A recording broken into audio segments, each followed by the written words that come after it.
Hi, I'm Mark Polk with RV Education 101. Today I want to discuss a topic I think is important for all RV owners. That topic is RV living on 30 amps. Typically, RVs come equipped with either a 30 amp electrical system or a 50 amp electrical system.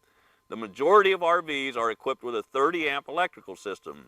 Using the 30 amp electrical system in your RV is different than using a 200 amp electrical system in your house. Let me show you what I'm talking about. Before we get started, it's important to review some very basic electrical formulas. If you understand these formulas, you'll begin to understand why a circuit in your RV or at the campground is overloaded. Watts divided by volts equals amps. Amps times volts equals watts. Watts divided by amps equals volts. These simple formulas can be used to answer questions based on what information is available. If you have two pieces of information, you can solve any electrical equation dealing with your RV's electrical system. You already know the RV has a 120 volt electrical system, and labels on appliances identify the wattage and or amperage of the appliance. An example would be attempting to use two 120 volt appliances at the same time that total 2,000 watts. The formula is 2,000 watts divided by 120 volts equals 16.7 amps. So, if both appliances were used on the same 15 amp circuit in the RV, the circuit breaker would trip. Another example would be determining the maximum wattage capacity for an RV with a 30 amp 120 volt electrical system. 30 amps times 120 volts equals 3,600 watts. If you exceed the total 3,600 watt capacity or the total 30 amp capacity, it is highly likely the 30 amp breaker in the RV or the 30 amp breaker at the campground pedestal would trip. You can go one step further by looking at the power distribution center in your RV.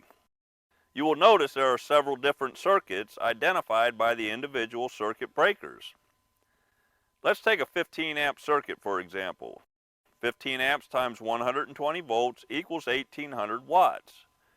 A 15 amp circuit that is used solely for electrical outlets in the RV is based on the premise that you will not use all of the outlets on that circuit at the same time or use appliances that will exceed the amperage rating. If, for example, you attempt to use a coffee pot and an induction cooktop at the same time, the 15 amp breaker in the power distribution box will probably trip. Here's why. The combined 16 amps times 120 volts equals 1,920 watts, which exceeds the 1,800 watt rating of a 15 amp circuit. For devices in the RV that require more amperage, you will notice larger size circuit breakers in the power distribution box. For example, the roof air conditioner is on a separate 20 amp circuit breaker. Let's say your roof air conditioner is drawing 13 amps, you start the microwave and it draws 10 amps, and you put some bread in the toaster drawing another 8 amps. In this situation, you did not exceed any of the individual circuits in the RV, but you did exceed the campground's 30 amp service, resulting in the 30 amp circuit breaker tripping. This topic gets a little more complicated when you factor in things like GFCI circuits, the RV power converter that's used for 12 volt devices, and if there are any wiring related problems at the campground or in the RV. But if you understand and apply some of these basic formulas, you are well on your way to understanding RV living on 30 amps. Happy camping.